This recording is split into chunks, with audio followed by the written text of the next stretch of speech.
Now, this is a very important point, and I was trying to figure out what I was actually doing in the marketplace, like for value, and I realized that there's a term that I came across called cross-referencing. Right, you train your brain to cross-reference things, right? And cross-reference is there's a lot of disciplines that you come across, right? So here's the equation, right? You basically go from opposing ideas, right? You're running one course, but you study simultaneously a different or a parallel or perpendicular profession from what you're learning. And when you study opposing ideas, what happens is you'll come to an equilibrium, and from an equilibrium, it gives birth to unique ideas and unique perspectives on life. It's like a scientist, right? That understands science, he lives as a scientist, but he studies non-fictional books.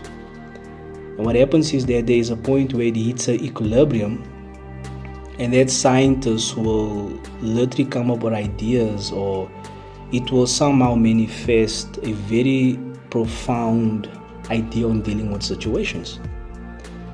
And it's different from person to person. Some people can't study one thing and have an opposing idea on what they actually study.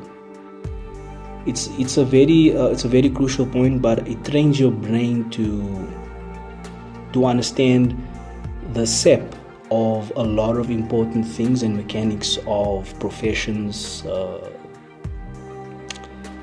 certain work fields.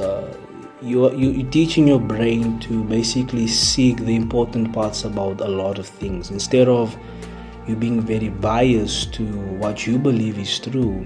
If you study other stuff outside of your field, you realize that you open your mind to give birth to actually well thought out inventions. And in the process of that, what happens to you internally as a person, you have a much more clearer mind on thinking about bigger things in life, and you think in possibilities instead of limitations. Because if you cross-reference and think about opposing ideas while you're studying different things, you're training your brain to expand beyond what you actually would know. You're training your brain to go beyond what your archive in your mind has. So when you do that, you actually enlarging your frontal lobe, and your decision making becomes more accurate, and you make more quality decisions in life. And it doesn't just apply to educational or academics, but it applies to relationships. It applies to how you see certain situations moving forward in life. You have a more clearer way of discerning decisions. And for inventions and creativity, I love in creativity. So for me, I've been doing this on a very unconscious level.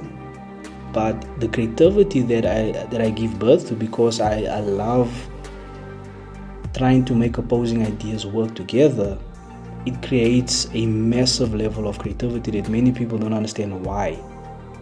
So it gives you an advantage in that field. But I just felt I needed to share it. I think I love it. It's a very important point to share, but yeah, hope you like it.